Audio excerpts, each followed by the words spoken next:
তোমার অবহেলা সহ্য করতে না পেরে যখন হালকা দূরত্ব বাড়ালাম, তখন আমি বিশ্বাস করেছিলাম অভিমান ভাঙাতে তুমি পেছন থেকে ডাকবে, আমাকে বোঝার জন্য তুমি আরেকটু কাছে আসবে, আমাকে প্রশ্ন করবে আমার অভিমান কেন। কিন্তু আমার ভাবনাগুলোকে তুমি ভুল প্রমাণ করে দিয়ে আমার থেকে দূরে সরে গেলে। আসলে আমরা সবসময় যা ভাবি তা হয় না, তা হওয়ারও না, এটাও আমি জানি। কিন্তু আমার ভাবনাগুলোকে তুমি নিতান্তই ভুল প্রমাণ করলে। আমি ভেবেছিলাম আমার অভিমান কাটানোর জন্য যেহেতু আমি আড়ালে চলে গিয়েছি, তুমি আমার রাগ ভাঙাতে যাবে।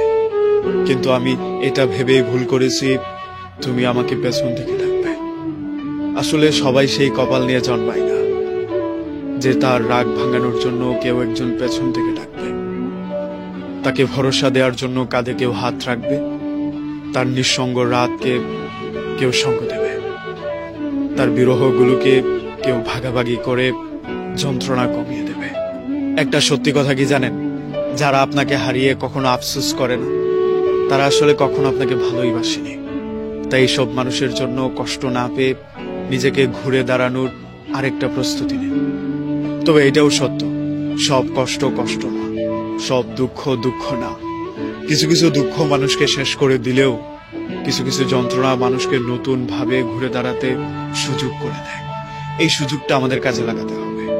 যে আমাকে খুব করে ছেড়ে গিয়েছিল, নিছক কারণে যে বন্ধু আমাকে অপমান করেছিল, একটুতেই যে আমার সাথে অভিমান বাড়িয়ে আমাদের সম্পর্কটাকে গলা টিপে হত্যা করেছিল, তাকে দেখিয়ে দেওয়ার জন্য হলেও আপনাকে আরেকবার সুযোগ নিয়ে চেষ্টা করতেই হবে।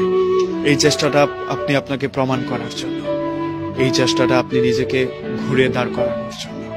আরেকবার চেষ্টা করুন, নিজেকে আরেকবার ঘুরে দাঁড়ানোর জন্য সুযোগ করে দিন। তবে আপনাকে এটা মানতেই হবে, জীবনে আশা যত কম, শান্তি তত বেশি। অতিরিক্ত আশা করা মানুষের জীবনে বিপত্তির সীমা থাকে না।